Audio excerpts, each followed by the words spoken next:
الشيطان الرجيم بسم الله الرحمن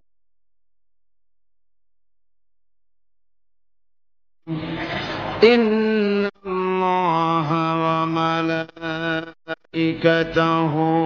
يصلون على يا أيها الذين آمنوا صلوا عليه تسليما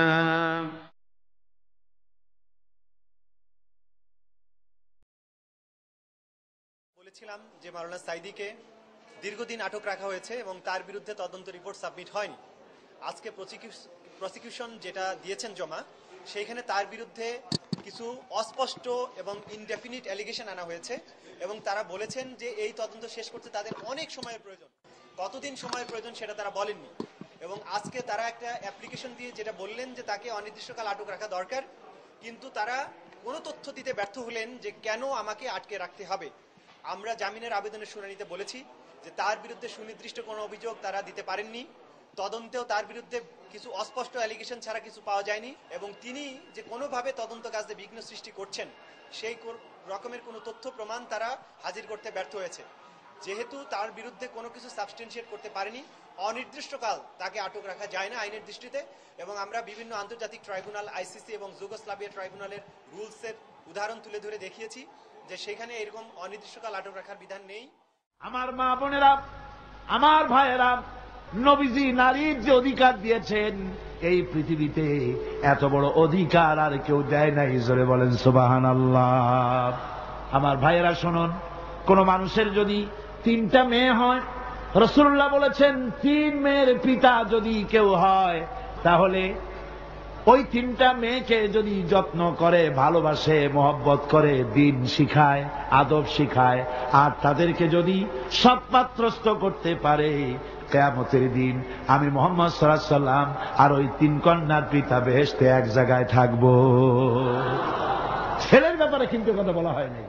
সেখানে বলা আছে যে এরকম পরিস্থিতিতে যদি কাউকে আটক রাখার দরকার হয় তাহলে বেল পিটিশন করলে তাকে কিছু কন্ডিশনের ভিত্তিতে জামিন দেওয়া যেতে পারে, সেটা আন্তর্জাতিক ট্রাইব্যুনালে স্বীকৃত। বাংলাদেশ যেহেতু আইসিসির স্ট্যাটিউটটা রেটিফাই করেছে, সেই দৃষ্টান্ত অনুসরণ করে আইসিসি রুলস অনুযায়ী তাকে জামিন দেওয়া উচিত এবং এই আবেদনের প্রেক্ষিতে আদালত আমাদের সমস্ত সাবমিশন শুনেছেন, শুনে বলেছেন যে এই মুহূর্তে আমরা জামিন দিচ্ছি না, তবে আগামী 15ই ফেব্রুয়ারির মধ্যে প্রসিকিউশন তাদের তদন্ত অবশ্যই শেষ করতে হবে। তা না হলে 16ই ফেব্রুয়ারি কোর্ট আবার বসে এই জামিনের বিষয় সহ সামগ্রিক বিষয়ে তাদের সিদ্ধান্ত পুনর্বিবেচনা করবে। উল্লেখযোগ্য কন্ডিশনগুলো ছিল যে আমি আমার পাসপোর্ট সারেন্ডার করতে রাজি আছি কোর্টের কাছে, আমি কোর্ট যে সমস্ত সিদ্ধান্ত দিবে তার বাইরে যাব না, যদি বলে যে ঢাকা শহরের বাইরে যাব না আমি সেটা মানতে রাজি আছি, আমি দেশের বাইরে যাব না সেটা মানতে রাজি আছি, আমি রাজনৈতিক বক্তব্য দিব না সেটা মানতে রাজি আছি। এই ধরনের কন্ডিশন আমরা প্রস্তাব করেছিলাম আদালতের কাছে, যেই কন্ডিশনগুলো বিভিন্ন আন্তর্জাতিক ট্রাইব্যুনালে ইতিমধ্যে ব্যবহার হয়ে আসছে।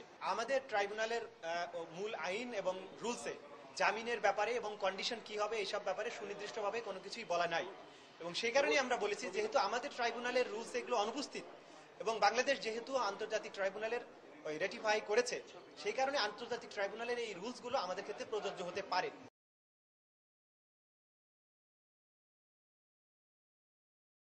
আমাদের দরখাস্তে প্রসিকিউশন পক্ষের যে সমস্ত অভিযোগ ছিল যে জামিনে মুক্তি দিলে কি কি সমস্যা হতে পারে, প্রত্যেকটি বক্তব্যের আমরা সুস্পষ্ট জবাব দিয়েছিলাম যে তাদের এই বক্তব্যটি ধোপে টিকে না এবং সর্বশেষে আমরা 6টি বেইল কন্ডিশন বলেছিলাম যে এই শর্তে যেন আমাদেরকে জামিন দেওয়া হয়। তার মধ্যে আছে যে আমরা পাসপোর্ট সারেন্ডার করব, নিয়মিত পুলিশ স্টেশনে হাজিরা দেব, ঢাকার মধ্যে থাকব, আমরা কোনো যে সমস্ত এলাকায় অপরাধ হয়েছে সেখানে প্রয়োজনে সফরে যাব না, বিদেশে সফরে যাব না।